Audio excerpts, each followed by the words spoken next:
Hi, it's Charlie Burton here, and in association with Simon Campbell, these are your Ask Charlie questions. And so for this week, we have a question from a newer trader by the looks of things, who's saying, "I'm making money with small trades, so what's stopping me from increasing my leverage?"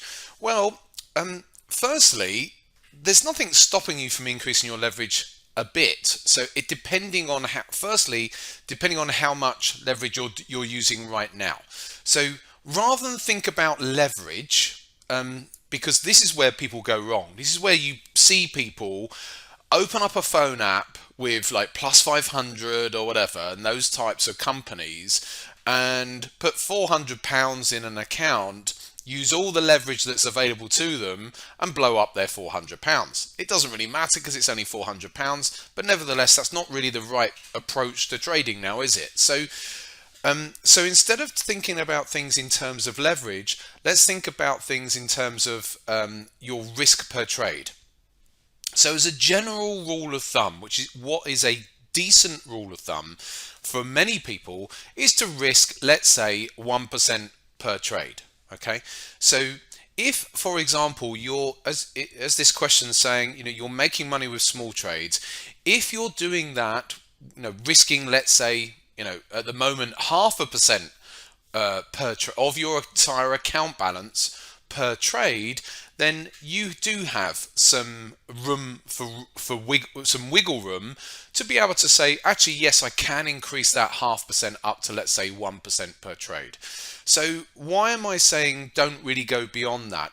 You do get professional traders who will risk up to sort of 1.5% or so, or maybe even 2%. But once you start going beyond 2%, then that's when the leverage or the gearing or the risk per trade, whatever you want to call it, everything gets exaggerated. So if you're having winners, then the wins are exaggerated. But then if you have losers, then the losers very quickly can compound as well. So I'm going to give you an example here. I'm drinking my morning coffee here while I'm recording this. But I'm going to give you an example of this very, very thing and why you don't actually increase your position size too much or risk per trade too much. Keeping it at a reasonable level around the 1% mark is probably much, much better for you. So I'm going to go through an example which may help you in this. Right, coffee's drunk now, so let's carry on. And so this is just one example, but there's a trader I was speaking to about a year ago, and he had a new strategy, and he'd been trading with this strategy and making money with it. And it had about, I think at the time, about a 57% success rate. And he had all these stats on it. So he'd back tested it as well. And he'd back tested it and then had started trading it as well. So it had something like a 57% win rate. Something like that. And was banking, I think it was a very low risk to reward. It was something like 1.2 for every one that was risked. Okay, so that's not very well drawn on there. So for every one that was risked, he was banking about 1.2, I think, something like that. But that combined with a 57% win rate, it's a profitable strategy. Maybe it was more than 57. I don't know why I've got that in my mind. And maybe it was a slightly more than 1.2, but it was something like those sorts of figures. And so he got all these stats in his history, saying, look at how amazing it's been over the last. It was an intraday strategy, like off of an hourly time frame. Look how amazing this is over the last few years that he's tested it over, and was now trading it live over a period of maybe just a few months at that point. But as you can imagine, he's in this situation where he's got some back testing over a period of a few years, which all looks really good. And he's now traded it for a few months and it's making money, and it pretty much is in line with the back testing. So he was still having, success with it in the real market as well. And he said, right, I think I'm going to, rather than risk 1% per trade, and I think, maybe I'm getting the percentages wrong, but it was something like, maybe, I think actually, now maybe the win rate was higher actually. The win rate may have been higher than that. I think actually it was something like it was yielding a 57% annualized return from his back testing. Okay, something like that. And he said, well, look, if I increase my risk from 1% per trade to 2% per trade, then then of course I can double that return. And this is how people think. People think in linear terms when it comes to trading, very blinkered and think in linear terms. And you can understand we extrapolate the past when it comes to trading and investing, and we project it forwards, don't we, into the future. And but of course, future returns or past performance is no guidance is with regards to future returns. And we all tend to forget that, don't we?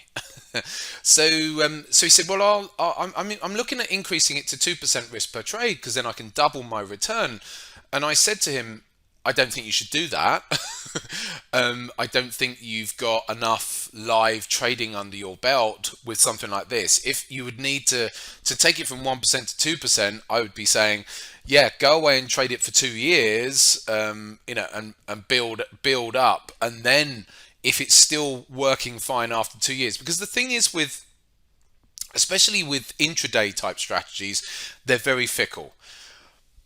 It's likely that at some point it'll fall over, and the strategy will stop working or go through a completely different dynamic and drastically underperform.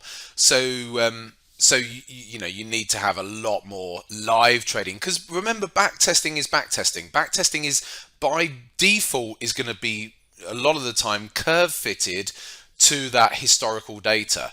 So if it's curve fitted to the historical data, which we naturally are going to do when we're saying, well, I'm going to use this, I'm going to use that, is it going to still work? It might still work in future data, but we don't know unless we actually trade it for long enough. So, and what actually happened, fortunately, this trader didn't go up to 2%, because then this strategy did, in fact, roll over, and it ended up losing something like 51% in the space of 6 months.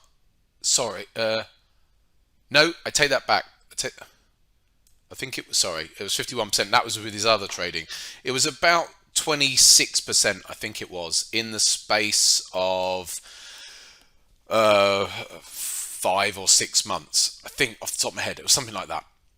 Now, you imagine if he had been trading that at 2%, very quickly it would have been at 52% loss, which is quite a lot in the space of just a few months. So the strategy actually stopped working or went through an underperforming period. Then he started trying to change it, and that's what typically happens. This is what happens with traders, is they think, right, okay, I've got to fix it, and then they start changing the strategy and readapting it to the current batch of data. But then you're still effectively curve fitting it. So you just end up carrying on curve fitting. It could be that strategy will never work in the real world. It may never work, but it will look like it will do every time you change some features of the strategy, change some parameters, and think, oh, it definitely works now over this last 6 months, and then it won't work going forward again. So this is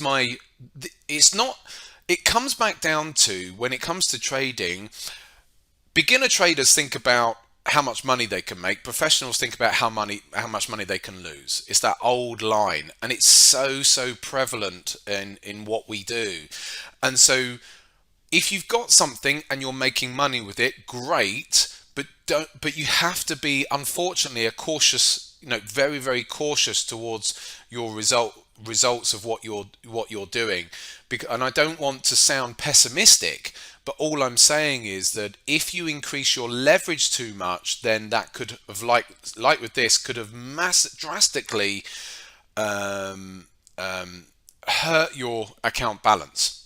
Now, with this trader, I don't know what happened after this. I haven't spoken to this trader for a long time. It's not someone I know, but if this person, at least by only risking 1%, okay, they were 26% down, they're still in the game.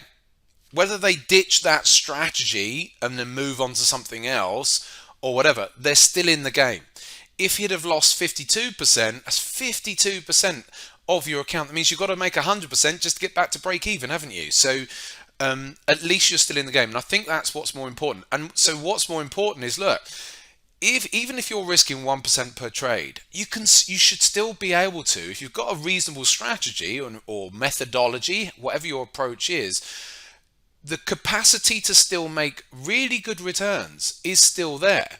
I'm not saying don't go to 1.5% or 2%. I know professional traders who do, but you've really got to have a heck of a lot of data and trading experience with that approach before going to that. That's all I'm saying on that. So that would be my advice to you. So there's nothing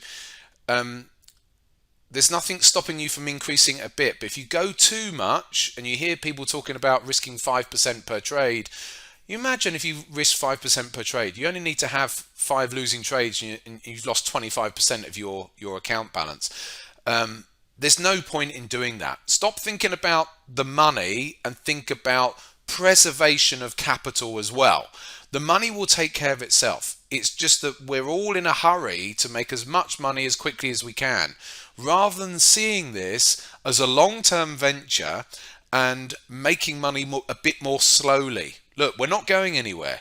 You're not going anywhere. You see it that you're going to be trading for the next few decades, depending on your age. I'm certainly looking to do that. Even though I am the tender age of 49 right now, I think I've got another couple of decades in me of trading. So see it as a long-term venture, so that you're not trying to make all of this money out of a smaller account or whatever, or big outsized returns out of the account balance that you have. So yeah, you can make more than enough risking a relatively small amount, but the main point is, it's not about when you're making the money, it's about when your strategy or your approach is not making money, because there's always going to be periods when that happens, and that's when the trouble starts if you're risking too much. So if you're risking less per trade, you're still in the game, even if your approach or your strategy goes through a drawdown period, which every single strategy does. And if you don't believe that's the case, then you need to go and maybe see the Tooth Fairy again and have a chat with her. But because it is the case, every single strategy without fail will have drawdown periods. So you need to make sure, okay, can the amount that I'm risking per trade deal with a drawdown period? Because it will come at some point. If you're not risking too much, you can do, and then you can trade out of that drawdown period and carry on. But if you risk too much, that drawdown period costs you 50% or more, you're out of the game, So anyway, that's my advice to you on this very subject. We'll come back next week for the next question from one of our traders. Hopefully, that's been of use.